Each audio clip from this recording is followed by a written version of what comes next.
ശ്രീകുമാരി. ഇപ്പോൾ town LP സ്കൂളിൽ HM ആണ്. ഞാൻ 2001 ലൈസൻസ് എടുത്തതാണ്.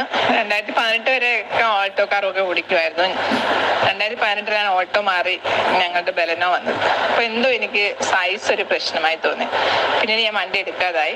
പിന്നെ എൻ്റെ മകനുണ്ടായിരുന്നു ആ സമയം മൊത്തം കൂടെ, അതുകൊണ്ട് ആവശ്യവും ഇല്ലായിരുന്നു.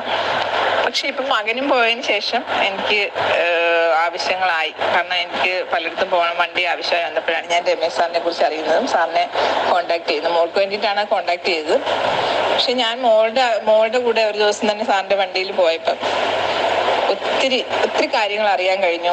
വണ്ടി ഓടിക്കുമ്പോഴുള്ള എല്ലാ കാര്യങ്ങളെക്കുറിച്ച് നന്നായി ക്ലാസ് എടുക്കുന്ന ഒരു അധ്യാപകനായിട്ട് എനിക്ക് തോന്നി. ആ ഒറ്റ ക്ലാസ് കൊണ്ട് പിറ്റേ ദിവസം എനിക്ക് സ്വന്തമായിട്ട് വണ്ടി എടുക്കാൻ പറ്റി. കാരണം വണ്ടി എടുക്കുമായിരുന്നല്ലോ, അതുകൊണ്ട് തന്നെ എടുക്കാൻ പറ്റി. പിന്നീട് സാറിൻ്റെ കൂടെ ചെറിയ ഡൗട്ട്സ് ഒക്കെ ക്ലിയർ ചെയ്യാൻ വേണ്ടി 1-2 പ്രാവശ്യം പോയി. ശരിക്കും പെർഫെക്റ്റ് ആയിട്ട് നമുക്ക് ഒരിക്കലും ഒരു ഡ്രൈവിംഗ് സ്കൂളുകാർക്ക് അതിൻ്റെ ലിമിറ്റേഷൻസ് ഉണ്ട്. പക്ഷെ അതിനുശേഷം ലൈസൻസ് എടുത്തതിന് ശേഷം നമുക്ക് നമ്മുടെ കാറൊന്ന് ഓടിക്കണമെന്നുണ്ടെങ്കിൽ എനിക്ക് തോന്നുന്നു ഒത്തിരി ഉപകാരപ്രദമായ രീതിയിൽ നമ്മളെ ഡ്രൈവിംഗ് പഠിപ്പിക്കുന്ന ഒരു മാഷാണ് രമേശ് മാഷ്. ഒത്തിരി സന്തോഷം. ഇങ്ങനെയുള്ള ആൾക്കാരുണ്ടെങ്കിൽ നമുക്ക് എല്ലാവർക്കും സുഖമായിട്ട് വണ്ടി ഓടിക്കാം. ഞാനിപ്പോൾ 100% അതിനകത്ത് സാറ്റിസ്ഫൈഡ് ആണ്. എൻ്റെ മകളും ഞാനും ഇപ്പോൾ വണ്ടി ഓടിക്കാൻ തുടങ്ങി. ഒത്തിരി സന്തോഷം.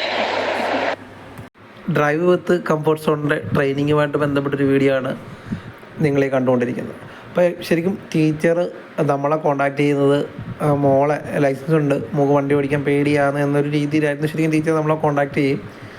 അങ്ങനെ മോളെ ക്ലാസ് ചെയ്തുകൊണ്ടിരിക്കുന്നതിൻ്റെ കൂട്ടത്തിൽ തന്നെ നമ്മുടെ കുറച്ച് ടിപ്സും കാര്യങ്ങളൊക്കെ ടീച്ചർ കേട്ട് അതിൽ നിന്നൊരു ഇൻസ്പിറേഷൻ കൊണ്ടിട്ട് ശരിക്കും ടീച്ചർ ഏകദേശം ഒരു 5 വർഷത്തോളമായി വാഹനം വീട്ടിലുണ്ടായിട്ടും ഓടിക്കുന്നില്ല. ഇടയ്ക്ക് മോളിൽ പറഞ്ഞിട്ടുണ്ടല്ലോ ആ വോയിസുകളിലൊക്കെ.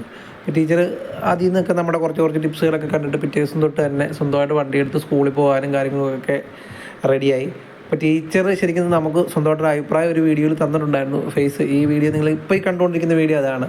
അപ്പോൾ അതിനകത്തൊരു ചെറിയൊരു വോയിസ് മിസ്റ്റേക്ക് വന്നുകൊണ്ടാണ് നിങ്ങൾക്ക് വോയിസ് കേൾക്കാത്തത്. അപ്പോൾ തീർച്ചയായിട്ടും ലൈസൻസ് ഉണ്ടായിട്ട് വാഹനം ഓടിക്കാത്ത ആരെങ്കിലും ആണെങ്കിൽ നിങ്ങൾക്ക് നമ്മളെ കോൺടാക്റ്റ് ചെയ്യാവുന്നതാണ്.